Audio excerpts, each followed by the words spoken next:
सूरजने आज निक्कीला अरबाजवरून खूप टोमणे मारलेले आहेत आणि निक्की पूर्णपणे शांत झालेली आहे। त्यामुळे तिने प्रॉमिस देखील दिलेला आहे। चला तर बघूयात काय बोलतायत। तर इकडे हे दोघे जण गार्डन एरियामध्ये बसलेले असतात आणि सूरज म्हणतो की आज तुझा मूड नाहीये, कारण तुझा मूड गेलाय ना बाहेर, पण मूड जर घरामध्ये आला तर मात्र त्याच्या गळ्यामध्ये पडशील जाऊन।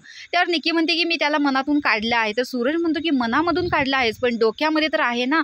समोर आला तो तुला सॉरी म्हणला का लगेच म्हणशील ठीक आहे अरबाज, मग जाशील ना त्याच्या गळ्यामध्ये जाऊन पडशील, मग कशाला तू माझ्याकडे येते। तर निक्की सांगते की तो जर घरामध्ये आला ना तर मी तुझ्याकडेच येईन आणि मग तू बघायचं की काय करायचं आणि काय नाही, तू त्याला सांगायचं की हिच्यापासून लांब हो। तर सूरज म्हणतो की तू म्हणशील ना माझं पिल्लू बाहेर गेलेलं मला भेटायला आत आलेलं आहे आणि त्याच्या गळ्यामध्ये जाऊन पडशील, लगेच तुझा मूड ठीक होईल। तर असं काही नाही होणार असं निक्की सांगते।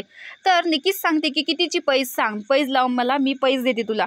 तर सूरज म्हणतोय की तू मला बिग बॉसची ट्रॉफी देशील काय। तर निक्की सांगते की मी तुला पहिल्यांदाच म्हटली की ज्यावेळेस तुला मी जिंकून दाखवेन आणि मी जिंकले तर मी ट्रॉफी तुझ्याच हातात देईन नक्की, आणि हे मी आधीच तुला म्हणलेलं आहे, यामध्ये प्रॉमिस काय द्यायचं, पण ती ट्रॉफी मी घरी घेऊन जाणार असं सूरज सांगतो।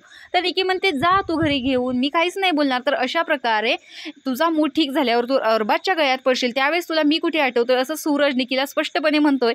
तर सूरजचं म्हणणं हे अगदीच योग्य आहे। याबद्दल तुम्हाला काय वाटतंय कमेंट बॉक्समध्ये नक्की सांगा। अशाच बिग बॉसच्या अपडेट्ससाठी आपल्या चॅनलला सबस्क्राईब करा। तोपर्यंत बाय।